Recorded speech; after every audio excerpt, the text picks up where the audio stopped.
Hey guys, and welcome to something that is new for Marketing in the Madness. So these episodes are coming to you in collaboration with MadFest. As part of that collaboration, I am going to be interviewing some incredible female leaders, female founders, and men across the industry who are leading the charge and leading the change in our industry that will enable women to reach their full potential and address the long-standing inequalities that still exist, not just in the marketing industry, but across every single industry. So if you're interested in joining me and helping make the world a fairer, more inclusive place, then keep listening because today's episode is going to be a cracker. Hi guys, and welcome back to Marketing in the Madness. Now, today's episode is one of it's kind of one of my favorite bits of content to record because it's about something I'm incredibly passionate about, which is what needs to change across, every single business, but specifically in the marketing and the tech world to empower us women and give us fairer and more equal opportunities in the workplace. Because sadly, because of, humanity and how the world has been for the last however many hundreds of thousands of years, we're still on a back foot. And there's a lot of change that still needs to happen to enable women to flourish in the workplace. So I'm going to get straight to it. I've got the fantastic Charlotte Todd with me from British Gas. Charlotte has had a fantastic career. If you didn't listen to last week's episode, do go and listen because having led e-com, digital and marketing strategies at some of, the most famed beauty and retail brands, the ones that I love, like Net-a-Porter, LMS. She's now leading the digital and retail. Well, I'm going to say it wrong, Charlotte. You say what you do. So much easier because I always fluff it up. It is a long title. I am the director for e-commerce, marketing and strategy for British Gas. Fab. There we go. She knows what she does. Better than I do. That helps. But you've achieved some amazing things in your career, which, sadly, often is harder for us women to achieve than men. Yeah. And I know from previous conversations, there have been a few challenges. And something I think you said to me previously, which really struck a chord, is, because you are beautiful and blonde. You are, though, it's true. I think when you are a beautiful woman, whether you've got blonde hair, brunette hair, whatever, you walk, especially worse for us blondes, I would say. Yeah, I mean, I had a stint of being brown. It was not great, but yeah, same. much better blonde. But I think because of having blonde hair does probably make it even worse. You walk into a room and you're prejudged. People, what do they say? Is it first 3 seconds that you have to make an impression? And when you look beautiful and stylish and you've got blonde hair, I've had it. I was speaking about this last week. I've actually, I don't know if I've spoken about this on the podcast before, but I'm going to speak about it now. I've actually been mistaken in a business meeting twice, once at the Ivy and once at the Mayfair, whereas with, at the time, my bosses for a high-class prostitute.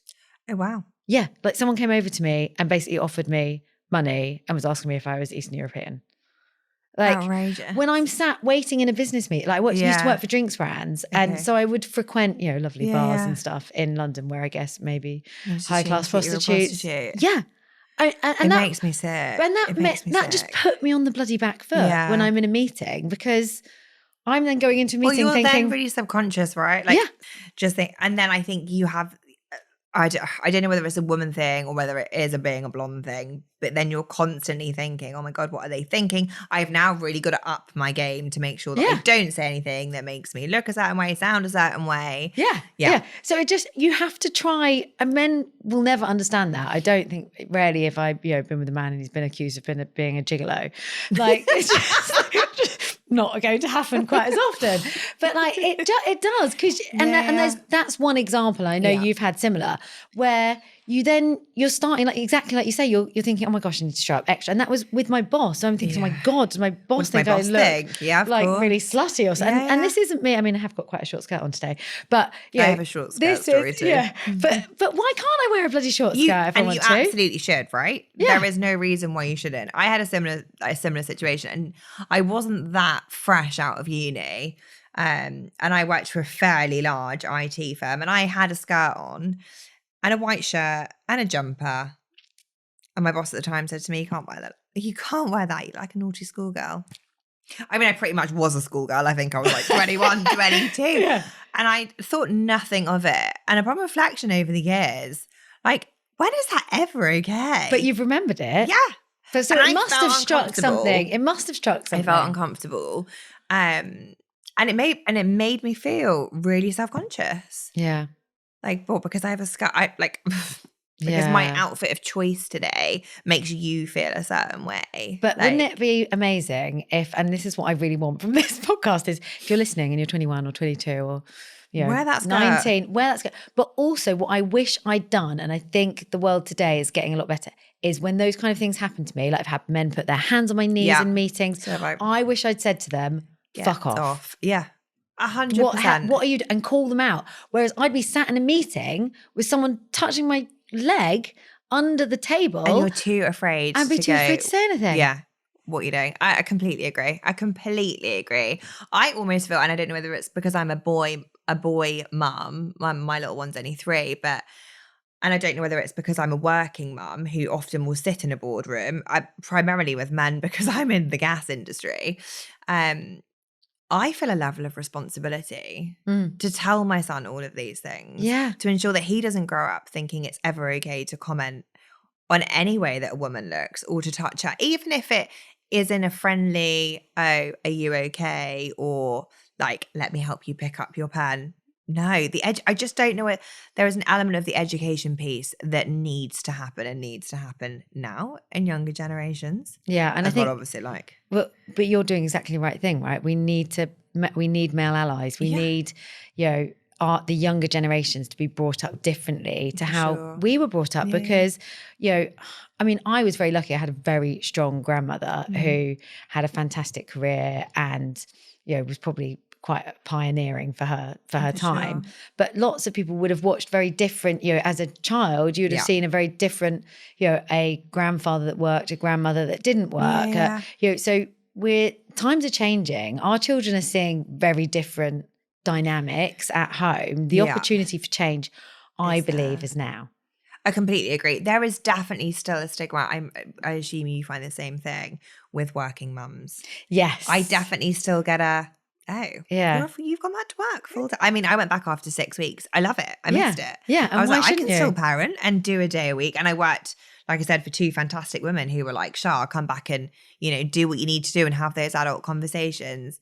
But the judgment's still very real. Like I had a comment that, you're missing out on the early years. I'm not, because I'm still home for bedtime. Yeah. Like, but it's fine for the guy to do that. 6 days a week. Oh, 100%. They can miss out on the early years, but I go away for a week. But if I work away one night a week, God forbid, he's not going to know who his mother is. Yeah, and I think that comes from my ex mother-in-law. I think said once, I'm probably calling her out on the podcast. Whoops, but we're doing all sorts of bloopers this time. But she was like, "Oh, I don't understand these mums who go straight back to work." But why not? Yeah, if that's what you want to do, I do. Yeah, I get it. I'm very much a work for focused person. We were talking about this off air, weren't we, just before? Like, my daughter's done incredibly well. I have not been a mum at home nurturing, helping her do her homework. I've been a mum running a business, and even before I was running a business, having a career, always at work. That was always not saying she isn't my priority. Absolutely she is. And I probably give myself the excuse that, I prioritize work because I'm doing it for Lola, but I probably am quite selfishly doing it for me. But then I'm a happier mum. 100%. And she wouldn't be as successful as she currently is if you were staying at home all the time. And I was. And why should you? Yeah, I'm giving her also almost by not parenting her. By not being there as much, I'm giving her a great sense of independence. But I think you've got to parent how you want to parent, and those judgments and the I think the world is getting there. Like, we're much more open about things now, about, sexuality, about, gender biases are getting better, slowly but surely. But this is built on, there are still grandparents around that will be judging and making those nasty comments that are not needed. And I want Louis to grow up being like, my mum worked really hard. Like, I want him to know that it's okay if his wife wants to go to work 6 weeks after they've had a baby, or his partner, or whatever. That's all right. And you need to help, you need to support, you need to encourage, because why? Honestly, I would be the worst mother in the world if I sat at home all day with him. I love him. He is my world. Yeah.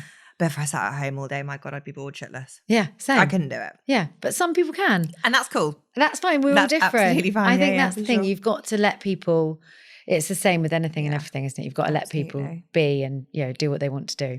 So you've worked at some pretty interesting companies. I have. My last question on this is, any awesome policies that you've seen? Because you'd hope in some of these retail businesses that are probably, the business that you're in at the moment, maybe slightly more men, which probably has different challenges. But are there any fantastic policies?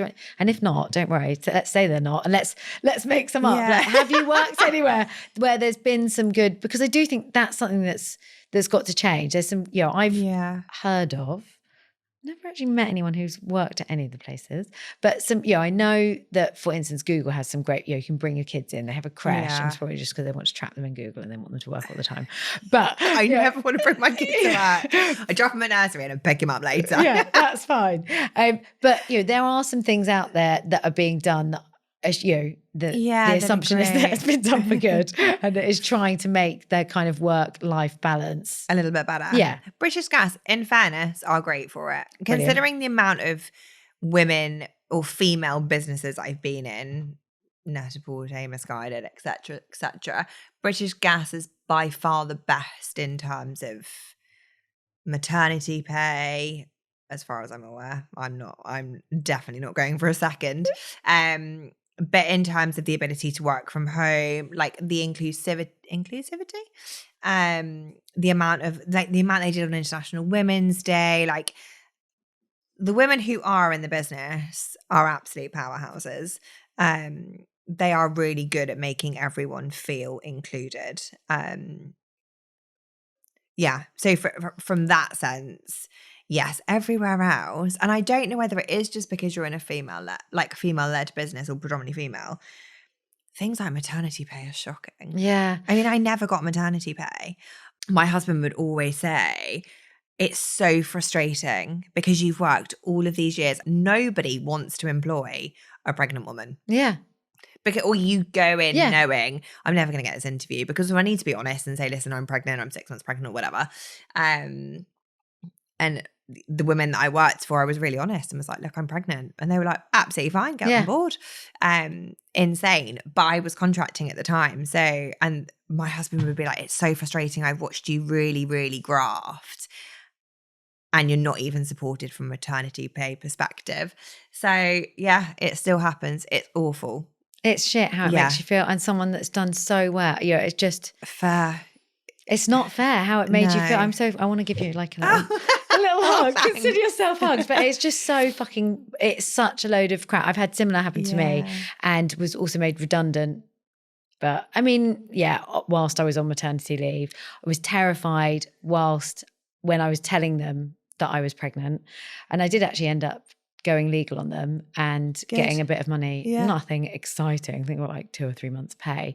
But because I was like, this isn't bloody fair. And it's not and it wasn't fair that I felt scared. Again, you should be really excited. You're growing a human. Like that should be one of the things that we're able to share openly. And I think unfortunately in the workplace as women, the guy can go and tell everyone, it's fine. Because it's not going to affect him and his work.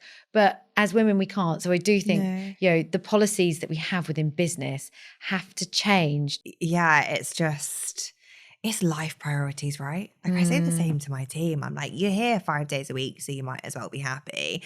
But fundamentally, you still need to go and live. It isn't just about here and your choices that you make outside of work shouldn't be you shouldn't be thinking I can't get pregnant because of work. Yeah. Because go that's and your get life. pregnant, go and have 4 kids, go and do what you need to do and be here because you love it. Yeah, and we'll look after you. Yeah, and we understand that we might have to get a course. contractor in for a year whilst you're off cool. having your baby. Yeah. That's fine. I think, They're that's the things that matter, right? Yeah, exactly. And then if you've got happy staff that feel supported, and I do think that having female leaders in the business does help with that kind of stuff because, like you say, the 2 females that you then went to work with whilst you were pregnant had a very different outlook. Completely different. From the man. Yeah, completely different. And it's also those conversations. I mean, I've been also quite lucky at British Gas, but the amount of women on my team who will message and be like, oh my God, I'm so, so sorry, but Fred, I haven't got Fred. Like, God, Fred. Fred's really sick again. And I'm like, I get it because I'm getting a nursery call pretty much every week at the moment. I'm with you on and that. I'm not ever thinking, oh, for God's sake, they just want an afternoon off. I'm like, I get it. We're all doing our best and juggling here. Yeah. But I think that I was quite fortunate because my boss had kids, so he kind of got it. But it's just the anxiety that just shouldn't be there. Like, you take the time off because you're parenting a sick child. Yeah, like, I'm not having a day off. You're not going for a manicure. God. I mean, I'd also be like, high five if you were.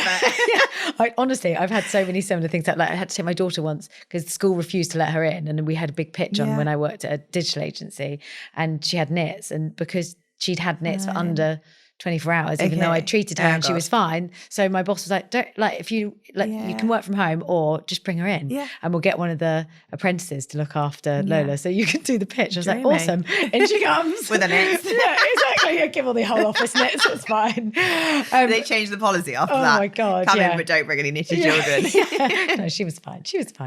Charlotte, thank you so much. I could literally talk to you forever. The content today has just been amazing. So big thank you for joining me. Pleasure. Thank you for having me.